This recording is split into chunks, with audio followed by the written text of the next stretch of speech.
Okay, अब बेटा अपन example पर ड्रू करते हैं। उसमें आपको बोला गया है कि है ना, show that the points 1,7, 4,2, -1 sorry हाँ -1, -1 and -4,4 are the vertices of a square. हम लोगों ने डिस्कस किया था कल कि है ना, आपके पास में जो डिस्टेंस फॉर्मूले का एप्लीकेशन आएगा वो सीधी से इस फॉर्म में नहीं आने वाला कि find the distance between the two points. ऐसा कोई क्वेश्चन आपके पास में कभी नहीं आएगा। आपके पास में क्वेश्चन आएगा कि आपको कोई ना कोई टू डायमेंशनल प्लेनर फिगर के बारे में इंफॉर्मेशन दे रखी होगी या फिर आपको पॉइंट्स दे रखे होंगे। आपको बताना होगा कि जो गिवन पॉइंट्स है वो कौन से टू डायमेंशनल प्लेनर फिगर को रिप्रेजेंट कर रहे हैं। यहाँ पे आपको जो चार पॉइंट्स दे रखे हैं दैट इज 1,7, इसको अपन बी नाम दे देते हैं 1,7। आपको बी पॉइंट दे रखा है यहाँ पे 4,2। आपको सी पॉइंट दे रखा है -1, -1 और आपको डी पॉइंट दे रखा है -4,4। अब आपको ये बताना है कि दीज आर द, हाँ बेटा एग्जाम्पल है। अब आपको यहाँ पे बताना है कि these are the vertices of a square. अब इनको अगर आपको स्क्वायर की वर्टिसेस के बारे में आपको प्रूव करना है कि पॉइंट्स स्क्वायर की वर्टिसेस हैं, तो आपको स्क्वायर की कुछ प्रॉपर्टीज पता होनी चाहिए। कौन सी प्रॉपर्टीज पता होनी चाहिए मैं आपको बताता हूँ। फॉर एग्जाम्पल जैसे ये आपका कोई भी, जैसे मान लो कि ना ये वर्टिसेस हैं, क्योंकि देखो आपको क्वेश्चन में बोला गया कि शो दैट, तो 100% वर्टिसेस तो है ही है, बस हमें यहाँ पे शो करना है। ठीक है, सो आप इसको A point, B point, C point, D point आपने नाम दिया। मान लो अगर अपने पास कोई स्क्वायर होता है एबीसीडी नाम का,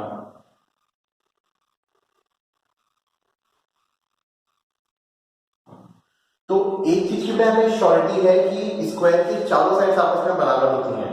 तो ऑब्वियसली बात है, अगर मैं ना A B B C C D और डी ए चारों साइड्स को आपस में इक्वल प्रूव कर दूंगा, तो हमारे पास में एक पार्ट तो क्लियर हो जाएगा कि हाँ कि ये स्क्वायर बनने के लायक तो है, क्योंकि स्क्वायर बनाने के लिए पहली रिक्वायरमेंट आपकी फुलफिल होनी चाहिए किस चीज की, कि चारों साइड आपके बराबर होनी चाहिए।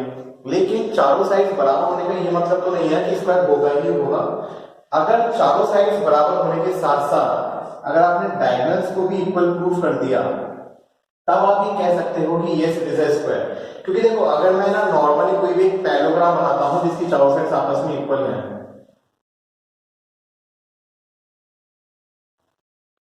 मान लो मैंने यहाँ पे एक पैरेललोग्राम बना दिया एबीसीडी जिसकी चारों साइड्स आपस में इक्वल है। ऑब्वियसली बात है अपोजिट साइड्स भी इक्वल और पैरेलल तो होनी है, बट ये स्क्वायर कहीं से भी नहीं दिख रहा बिकॉज़ इसमें वर्टेक्स एंगल आपका 90 डिग्री नहीं होगा। अब अगर आपको है ना, अगर आप वर्टेक्स एंगल को 90 डिग्री प्रूफ कर देते हो तो आपका ये जो पैरेललोग्राम है क्या कहलाएगा, आपका स्क्वायर कहलाएगा।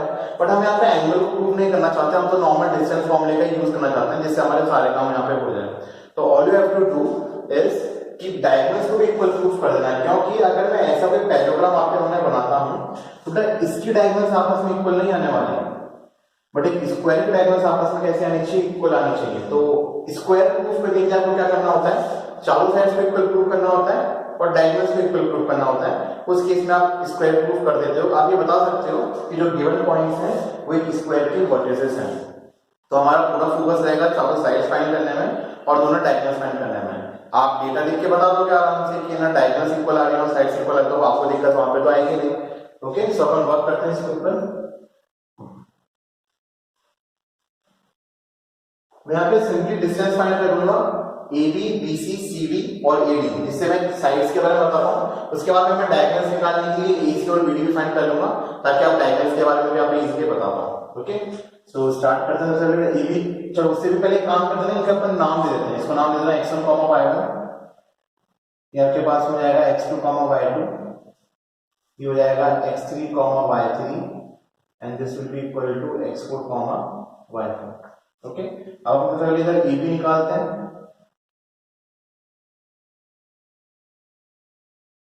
फॉर्मूला आपके पास में आ जाएगा x2 माइनस x1 का whole square plus y2 minus y1 का होल स्क्वायर।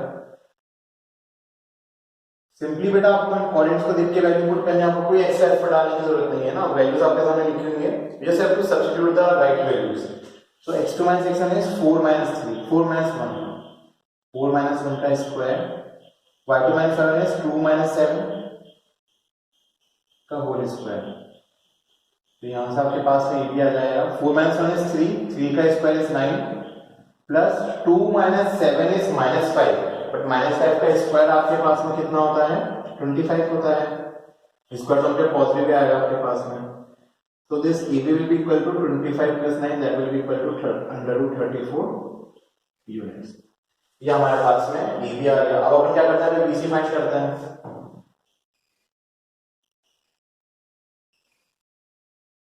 BC के लिए जब आप फॉर्मूला लिखोगे तो क्या लिखोगे, x3 माइनस x2 का whole square plus y3 minus y2 का होल स्क्वायर। अभी बेटा अपन वैल्यू का सब्स्टिट्यूशन कर देंगे यहाँ पे, -1 -4 का होल स्क्वायर प्लस -1 -2 का होल स्क्वायर। ठीक है ना, प्लस माइनस के साइन का बहुत ध्यान रखना। तो this BC will be equal to -1 -4 आपके पास होगा -5, तो -5 का स्क्वायर आपके पास हो जाएगा 25। मैं डायरेक्ट वैल्यू लिख रहा हूँ, प्लस -1 -2 हो जाएगा -3 और -3 का स्क्वायर हो जाएगा प्लस में 9। So again this will be equal to under root 34 units. तो यहाँ से आपके पास में BC भी कितना जाएगा, under root 34 units। ठीक है, इसी तरीके से अपन क्या करेंगे, पे CD फाइंड कर देते हैं। अब मैं CD में बेटा दोबारा फॉर्मूला लिख रहा हूँ, डायरेक्ट यहाँ पे वैल्यू सब्स्टिट्यूट करूंगा ना, फॉर्मूला समझ जाना कैसे आपके पास में बनता है।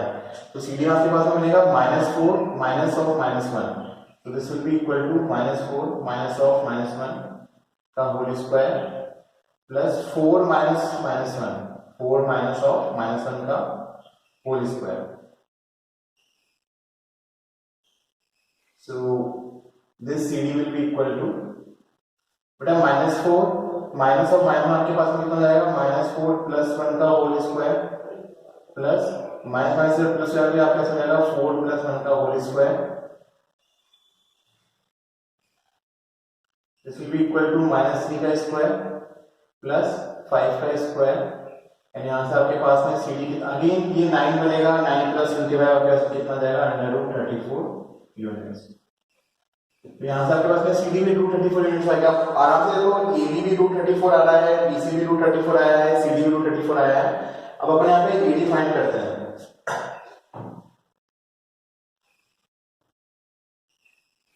अगेन जब आप AD निकालोगे तो यहाँ पे आपको -4 -1 का होल स्क्वायर प्लस 4 -7 का होल स्क्वायर। इसको जब सॉल्व करो तो यहाँ पे -5 का स्क्वायर आएगा, दैट इज 25, प्लस यहाँ पे -3 का स्क्वायर आएगा, that is 9, and this AD will be equal to under root 34 units. अब ये चीज आपको बता रहा था कि आप यहाँ पे अगर ध्यान से ऑब्जर्व करोगे ना, तो आपके पास में चारों साइड्स बराबर आ चुकी है, AB BC CD AD चारों ही आपके पास में रूट 34 के बराबर आ चुका है।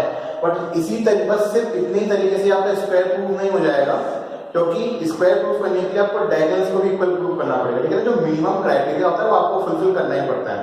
This is not the minimum criteria, क्योंकि चार साइड इक्वल तो आपके पास में एक रोम्बस की भी होती है, तो स्क्वायर तो ना प्रूफ हो जाएगा, बट रोम्बस के अंदर आपके पास में डायगोनल्स इक्वल नहीं होती और स्क्वायर के अंदर आपके पास में डायगोनल्स इक्वल होती हैं। अगर आपको सिर्फ रोम्बस प्रूफ करना होता है ना बेटा, तो ये अभी रोम्बस प्रूफ हो चुका है। रोम्बस प्रूफ करने के लिए मिनिमम क्राइटेरिया आपके पास में ये होना चाहिए, आपकी चारों साइड्स आपस में इक्वल होनी चाहिए।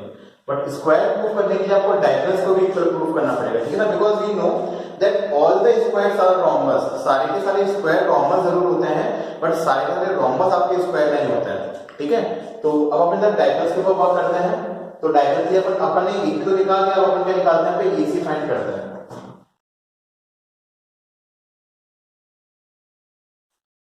AC फाइंड करने के लिए हम लोग क्या करेंगे, -1 -1 का होल स्क्वायर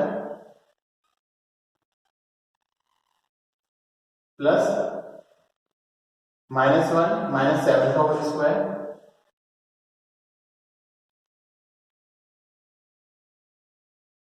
बेटा यहाँ पे आपको मिलेगा -2 -2 का स्क्वायर होता है आपके पास में 4 प्लस -8 का स्क्वायर आपके पास में होगा 64, and this will be equal to under root 68 units.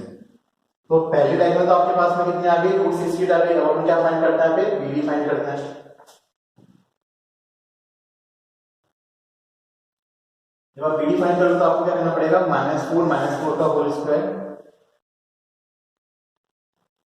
Plus 4 -2 का होल स्क्वायर।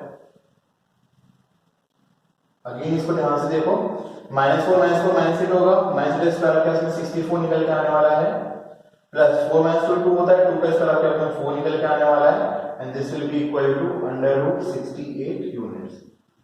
So अब आप इसको ध्यान से ऑब्जर्व करो, आपकी चारों साइड्स बराबर आ रही है और आपकी डायगोनल्स भी यहाँ से इक्वल आ रहे हैं.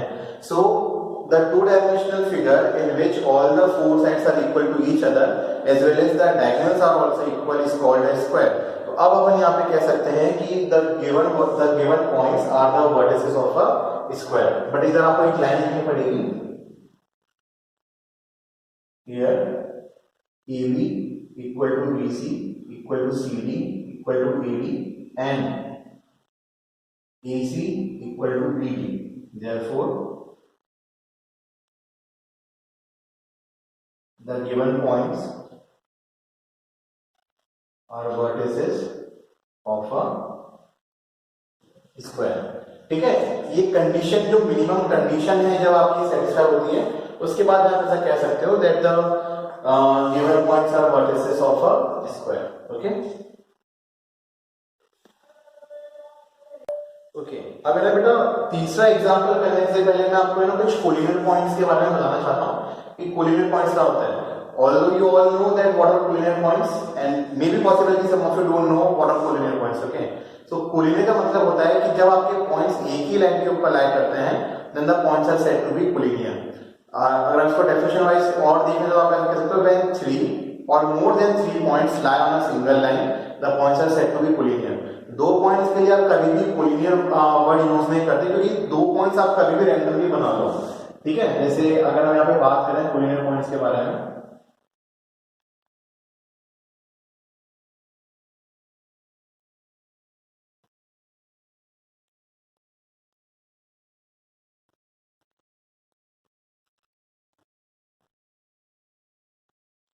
ये आपका कार्टेशियन प्लेन.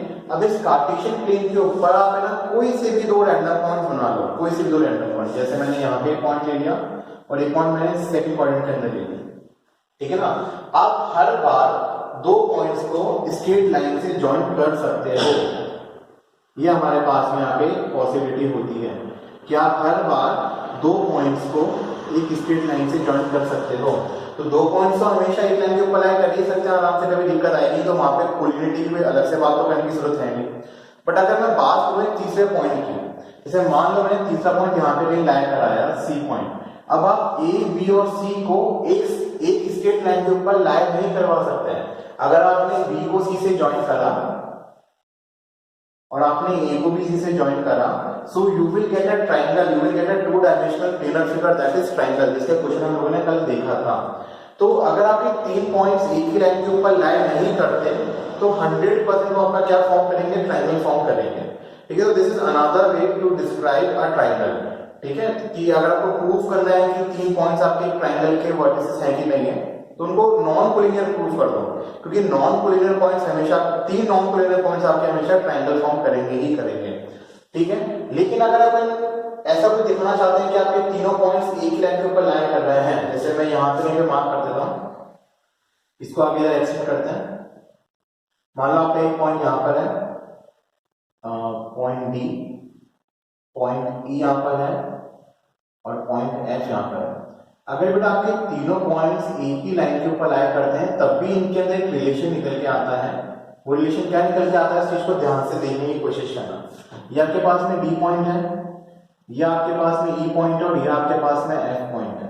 ठीक है, डी ई का कोई डिस्टेंस होगा, मान लो D1, ई एफ का कोई डिस्टेंस होगा, मान लो D2 और डी से लेके एफ तक का भी कोई ना कोई डिस्टेंस होगा, इसको मैं मार्क कर देता हूं D3.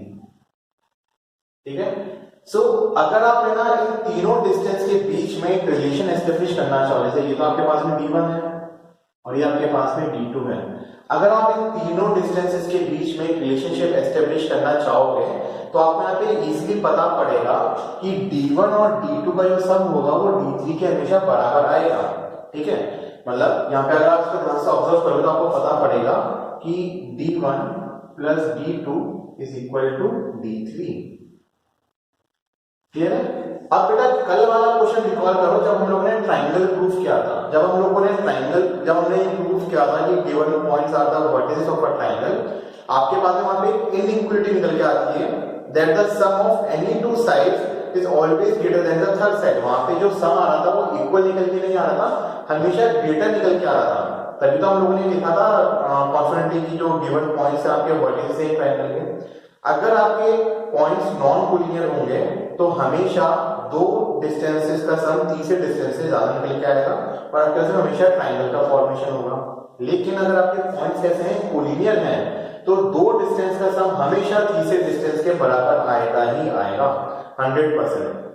यही आपकी कोलिनिटी की पहचान होती है।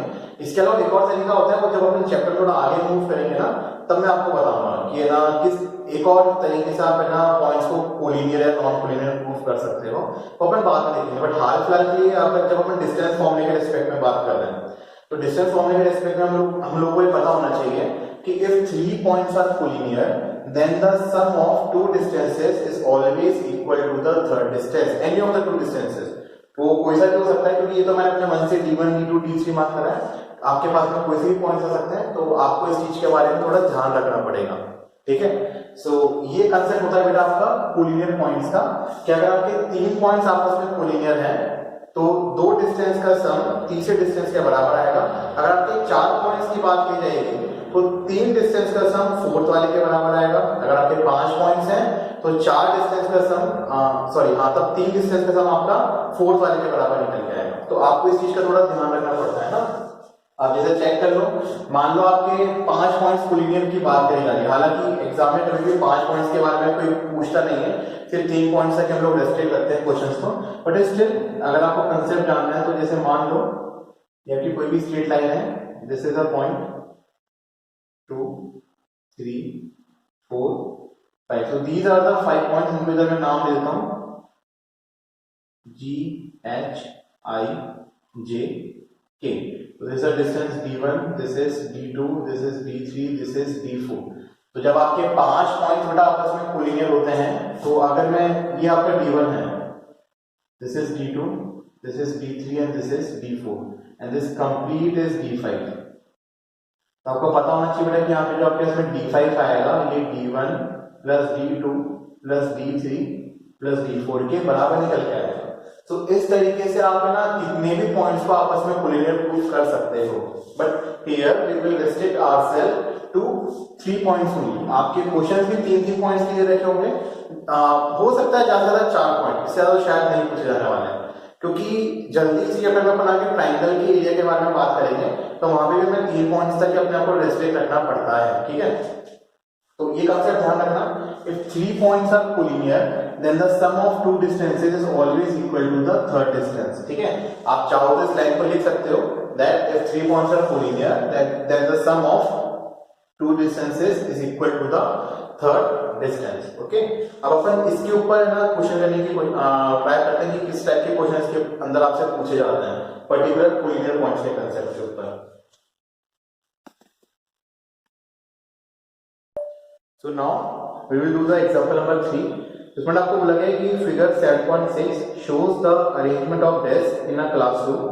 Ashima, Bharti and Camella, Camella पता नहीं जिसका नाम है बट ठीक है जो भी है, Ashima, Bharti and Camella seated at 3,1 6,4 and 8,6, ठीक है। अभी ये इनके आपको कोऑर्डिनेट्स दे रखे हैं, जैसे मान लो आपकी क्लास है, क्लास को हम लोगों ने कार्टेशियन प्लेन मान लिया है और उसके ऊपर हमने कुछ पर्टिकुलर पॉइंट्स बना रखे हैं। आप खुद ऑब्जर्व कर लो, जब टीचर क्लास में नहीं होता है तब पॉसिबल है कि ना बच्चे एक के ऊपर एक बैठ जाते हैं ना, मस्ती करते हैं, लड़ाई करते हैं। बट जब टीचर क्लास में होगा एटलीस्ट है ना, जैसे जब टीचर थोड़ा स्ट्रिक्ट रहते हैं क्लास में तब जब बच्चे थोड़ा कम मस्ती करते हैं, तब तो ऐसा नहीं होता होगा कि एक बच्चे के ऊपर दूसरा बच्चा जाके बैठ जाता है, तब एटलीस्ट हर कोई अपनी बेंच के ऊपर ही बैठा होता है ना। मैं उसी केस की बात कर रहा हूँ, यहाँ पे ऐसा मत सोचना कि अपन मस्ती वाले केस की बात कर रहे हैं, ठीक है ना। तो उस केस में आप हर बच्चा अपनी अलग अलग जगह पे बैठा होता है, सबकी पोजीशन अलग अलग होती है। तो यहाँ पे आपको यही दे रखा है कि आशिमा, भारती और कैमिला 3 बच्चे हैं और आपको इनके यहाँ पे पोजीशन दे रखी है जो क्लास में अपनी अपनी जगह पे बैठे हुए हैं। टीचर के जाने के बाद आपस में लड़ते रहते हैं, कहीं भी कोई भी बैठ सकता है, वो उससे मतलब नहीं है।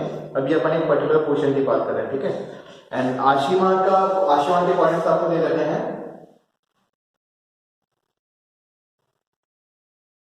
3,1। Okay, so this A represents Ashima. Bharti के कोऑर्डिनेट्स आपको दे रखे हैं 6,4 एंड कैमिला के आपको कोऑर्डिनेट्स दे रखे हैं 8,6। फिर आपसे पूछा गया कि do you think they are seated in a line, give reasons for our answer. आपको बताना है कि क्या आपको ऐसा लगता है कि ये एक ही लाइन में बैठे हैं, जैसे एक क्लासरूम है, जरूरी तो नहीं बेटा कि सारे बच्चे एक लाइन में पर्टिकुलर बैठे होते हैं, मतलब क्रॉस डायगनली भी हो सकता है, लाइन लाइन से ये मतलब नहीं कि हम रो या कॉलम की बात करें, हम क्रॉस में भी बात कर सकते हैं। बट जैसे मान लो कुछ बच्चे इस तरीके से बैठे हो सकता है, जैसे मान लो 1 2 3 4 5, अगर मैं इस एक बच्चे की बात करूं, इस दूसरे बच्चे की बात करूं, तीसरे बच्चे की बात करूं, तो they are not in a line, ये एक लाइन में नहीं बैठे। यहाँ पे मेरे पास में एंगल बनाया फिर तो ये लाइन आती है। बट अगर मैं बात करूं इन तीनों की, ये तीनों बच्चे एक लाइन में कंसिडर करे जाएंगे, ठीक है ना। मतलब कहने का मतलब है कि आप समझ रहे होंगे कि ना लाइन से आगे क्या मतलब है, कि तीनों बच्चे एक लाइन में बैठे से आगे क्या मतलब है, ठीक है ना। So the point should be collinear. अगर ये तीनों ही एक लाइन में बैठे हैं, then the point A B and C, the points must be collinear. Okay, इस चीज का ध्यान रखना, हम इसी कंसेप्ट का इस्तेमाल करेंगे ये प्रूव करने के लिए कि क्या ये तीनों एक लाइन में है या तीनों एक लाइन में नहीं है। देखते हैं किस तरीके से हम प्रूव कर सकते हैं। Simply you have to find all the three distances AB, BC and AC। अपन तीनों डिस्टेंस निकाल लेते हैं। अगर किसी भी दो डिस्टेंसेस का सम तीसरे डिस्टेंस के बराबर आ गया, it means the points are collinear and Ashima, Bharti and Camella will be in they are similar in a line. ये आपका प्रूव हो जाएगा। Okay, so simply AB, BC, AC find करते हैं। इसको आप x1, y1 मार्क कर देना, या केस में x2, y2 हो जाएगा, और आपके पास में x3, y3 हो जाएगा। तो अभी जब आप a भी निकालोगे तो आपको यहाँ पे लिखना पड़ेगा, फॉर्मूला भी लिख सकते हो चाहो तो, पहले x2 माइनस x1 का whole square plus y2 minus y1 का होल स्क्वायर,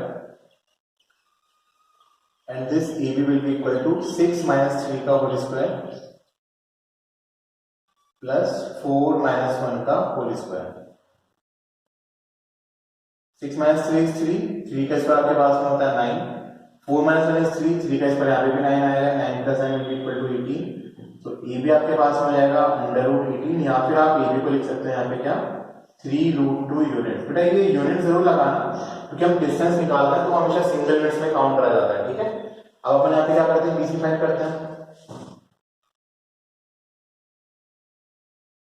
बीसी निकालने के लिए हम क्या करेंगे, x3 माइनस x2 में फॉर्मूला नहीं लिख रहा, सीधे लिख रहा हूं मैं 8 माइनस 6 का होल स्क्वायर प्लस 6 माइनस 4 का होल स्क्वायर। 8 माइनस 6 इज 2, 2 का स्क्वायर हो जाएगा 4, 6 माइनस 4 इज 2, 2 का स्क्वायर यहाँ पे भी 4 हो जाएगा, and this BC will be equal to under root 8, और अंडर रूट 8 को आप लिख सकते हो क्या 2√2 यूनिट्स। अब अपन बेटा यहाँ पे AC फाइंड करते हैं, और फिर अपन चेक करेंगे क्या कोई से दो डिस्टेंस का तीसरे के बराबर आ रहा है, अपन चेक करेंगे ना। तो आप इसमें करोगे तो लिखोगे 8 माइनस 3 का होल स्क्वायर प्लस 6 माइनस 1 का होल स्क्वायर। तो this will be equal to 5 का स्क्वायर दैट इज 25, 5 का स्क्वायर दैट इज 25, ये आपके पास मिलेगा अंडर रूट 50, और अंडर रूट 50 को आप क्या लिख सकते हो 5√2 यूनिट्स। ये कैसे लिखा हुआ दीजिएगा, इसको आप लिख सकते हो क्या बेटा 25 इंटू 2, तो 25 तो रूट से बाहर निकल के 5 बन जाएगा, और रूट का अपन हो जाएगा, वो चीज हम लोगों ने पूरी डिटेल में करा है। 9 इंटू 2 लिख सकते हैं, इसको हम लोग 4 इंटू 2 लिख सकते हैं। तो वो 9, 4 और 25 रूट में से बाहर निकल जाएंगे, बी का परफेक्ट स्क्वायर। ओके, अब देखो तीनों ही बेटा आपके लाइक टर्म्स है, क्योंकि यहाँ पे भी √2 है, यहाँ भी √2 है, यहाँ भी √2 है। चेक करते हैं कि क्या किसी भी दो का सम तीसरे के बराबर है क्या। आपको आराम से हालांकि पता पड़ रहा होगा कि अगर हम AB और BC को यहाँ पे ऐड करेंगे, हियर AB प्लस BC, यहाँ के बाद में किसके बराबर आएगा, AC के बराबर आएगा। क्यों 3√2 प्लस √2 आपका क्या बन जाएगा बेटा 5√2 बन जाएगा। तो यहाँ पे हमें क्लियरली पता पड़ता है कि AB प्लस BC जो है AC के बराबर है, therefore points A, B and C are collinear. इसका मतलब होगा कि आपके पॉइंट्स है वो कैसे यहाँ पे कोलिनियर है, एंड अगर आपके पॉइंट्स कोलिनियर हैं तो आशिमा, भारती और कैमिला एक स्ट्रेट लाइन के अंदर बैठे हुए हैं। Hence Ashima, Bharti and Camella are seated in a straight line. ठीक है, तो इस तरीके से आपको है ना कोलिनिटी ऑफ पॉइंट्स के कंसेप्ट का यूज करना होता है चीजों को प्रूव करने के लिए।